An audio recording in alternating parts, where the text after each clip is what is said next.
Sabi niya 1/4, 20 pesos daw. Nagulat ako, o diba? Sa may bagsak. Wag na kayong bumili, hindi ko pinagbibili. Ano ba? Galit ba? Hello mga friendship, good morning. Ayan, kagagaling ko lang sa palengke. Bumili ako ng ulam ko ngayong tanghali at saka mamayang gabi.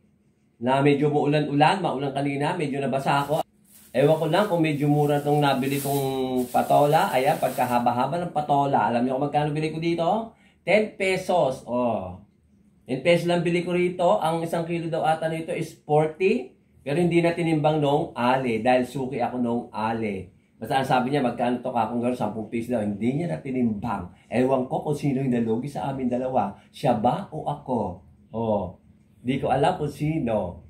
40 pesos, 10 piso ito, kung 1/4 ba to, ano, basta hindi niya na tinimbang, kasi madalas akong bumili doon. Siguro, dahil kakilala na niya na ako, nakikita yung mukha ko, pagmumukha ko, 3 beses o 2 beses sa isang linggo, ayan.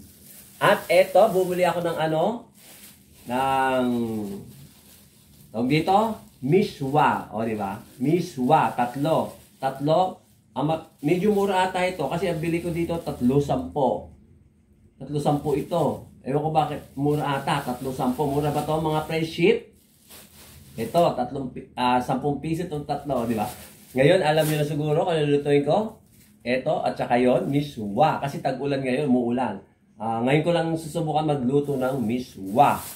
At ito, bumili pa ako ng talong. Ewan ko lang din kung mura ito. Kasi ang sabi nila, mura daw ata ito, maliliit. Ito, maliliit. Ayoko na malalaki. Dahil yung malalaki, pang torta yon.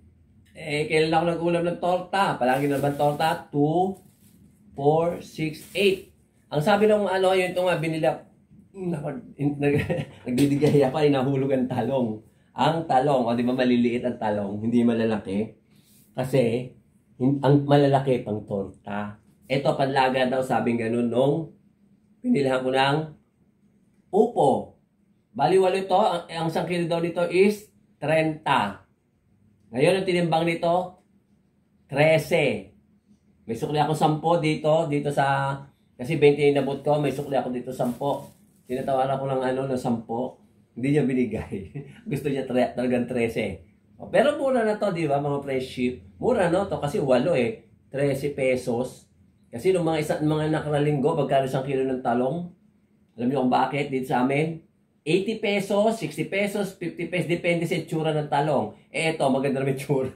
Siguro kaya mura to, baka rejectable na naman ito. Kasi pagka napapansin ko kasi medyo baluktot at medyo maliliit, ang alam ko rejectable. Reject, ang ibig sabihin, rejectable sa salitang kamakalahan. Ayan, maliliit lang ito. May malalaki, 40. Itong maliliit talaga pinili ko kasi hindi naman ako magtotorta. Wala ako sa torta. Iba naman ang gagawin ko rito, pero bangay nyo lang kung ano gagawin ko dito sa talong na maliliit. Sige na, mga friendship. Magluluto na ako. At marami akong gagawin. Dami kong gagawin. Pinagagawa sa amin itong kolumnar. Hindi ko pa nagagawa. Ay, grabe. Ito, gagawa kami. Para sa mga census, dito sa amin, sa barangay namin. Magagawa ko kaya ito. 2 purok ang hawak ko. Diba? Hirap ng ginagawa namin ngayon. Kung kailan marapit ang, alam nyo na. Okay na. Sige na, babay na mga friendship. At ayusin ko na ito, lulutuin ko. Mag-umpisa na ako ng pagluluto mga friendship. Unahin ko muna itong sahog. Yung taba ng baboy na ginawa ko mantika. Yan na lang natitira. Konti na lang. Pang sahog ko lang naman para magkalas ang aking lulutuin. Prito-prito muna ng ganito para lumabas ang kanyang mantika. Yung mantika rin pinagisan ko, yun din ang mantika nung taba na to. O diba mga friendship? Ginisa ko siya sa sarili niyang mantika. Susunod na natin ang bawang.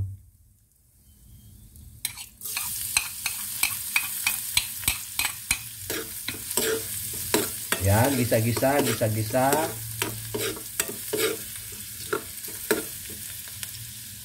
Sunod na natin ang sibuyas na pula. Hindi na siya puti. Namula na siya. Tipid-tipid sa sibuyas dahil mahal pa rin ang sibuyas. Ang pinakamura sibuyas na dito sa amin is 120. Hindi pa gaanong good yun. Mukhang ano pa yun. Ang stock pa nila yung mga tindahan na pinakamura. Pinakamahal ata, 150. Yung mga stock yun. Susunod na natin ang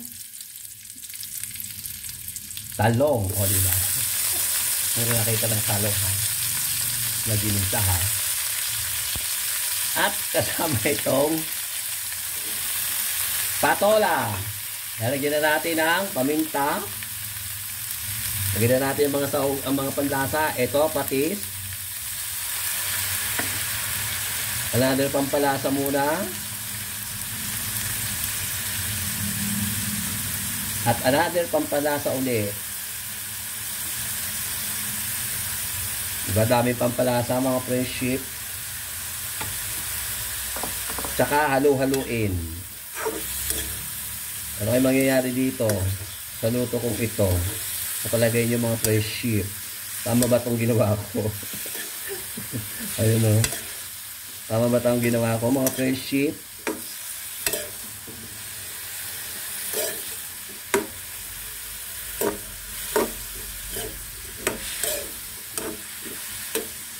Okay lang ba itong ginawa ko mga friendship? Talong at saka patola pinagsama. Ay.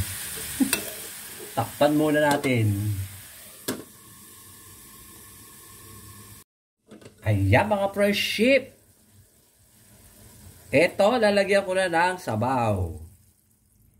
Medyo marami yung sabaw kasi masarap humigip ng sabaw dahil tag-ulan.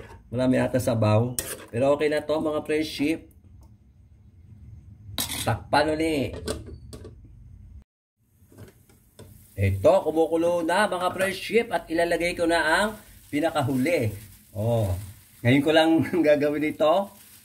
Miswa na may talong na mayroong patola. Imbis na patola lang, dinagdagan ko ng miswa ay ng talong.